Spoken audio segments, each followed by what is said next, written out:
Langming yang sama sekali tidak punya kenangan indah akhirnya menceritakan kebalikan dari perjalanan hidupnya. Sejak kecil meskipun buta, ia memiliki banyak teman. Beranjak dewasa, semua orang desa mengakui kehebatannya dan menjadi salen yang melindungi dunia. Setelah mendengarkan semua itu, sang wanita pun mendapatkan kesadarannya kembali. Kemudian wanita itu menceritakan kalau dulu ia hanyalah manusia biasa, namun setelah mendapatkan kekuatan dari Zero, ia kehilangan seluruh ingatannya. Bosnya mengatakan bahwa gasing itulah yang bisa mengembalikan ingatannya. Karena bahkan si wanita tidak mengingat namanya, Langming pun menamainya si hantu kecil. Perjalanan pun kembali dilanjutkan. Mereka menyusuri gua dan tibalah mereka di desa yang tengah menggelar upacara penyembahan patung dewa di atas bukit. Ketika mencoba mencari jalan keluar, secara tidak sengaja Langming menjatuhkan kepala patung yang sedang warga desa sembah sehingga hancur berkeping-keping. Akibat ulahnya, kepala desa menangkap Langming dan si hantu kecil karena sudah menghancurkan patung mereka. Langming yang pandai bersilat lidah kemudian mengarang cerita kalau ia adalah seorang salen dan si hantu kecil ini adalah istrinya. Di luar dugaan ternyata dengan mudah semua orang percaya. Mereka malah tambah senang karena akan mempersembahkan seorang salen kepada dewa mereka.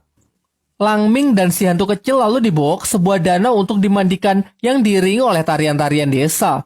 Tetapi ternyata memang cuma itu persembahan yang mereka maksud. Kepala desa lalu menjelaskan bahwa tujuannya hanya untuk meminta maaf kepada dewa karena patungnya sudah dirusak. Mengingat si hantu kecil sedang terluka, mereka pun diperbolehkan untuk menginap di desa selama beberapa hari. Secara diam-diam, si hantu kecil memberi obat pencuci perut ke dalam makanan Langming dengan harapan melalui buang air besar Langming bisa mengeluarkan gasing itu dari perutnya. Namun usahanya itu tidak berhasil. Beberapa hari setelahnya, Langming malah mengeluh tidak bisa buang air besar lagi yang membuat perutnya kian membesar. Si hantu kecil pun lalu menemui kepala desa untuk meminta obat.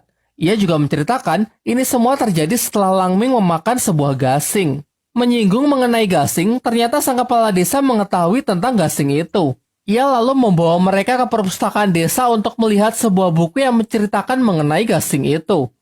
Pada 13 tahun yang lalu, ia bersama warga desa lain tengah mencari obat herbal sampai tiba di suatu gua. Di sana secara tak sengaja mereka melepaskan kekuatan jahat yang merasuki satu persatu orang yang membuatnya saling menyerang satu sama lain.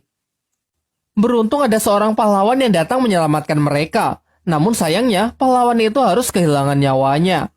Sebagai bentuk penghormatan, ia bersama warga desa membangunkan sebuah patung yang hingga kini mereka sembah. Meskipun patung itu sudah dirusak oleh Langming sebelumnya. Kemudian kepala desa memperingatkan bahwa gasing itu memiliki kekuatan jahat yang sangat mengerikan.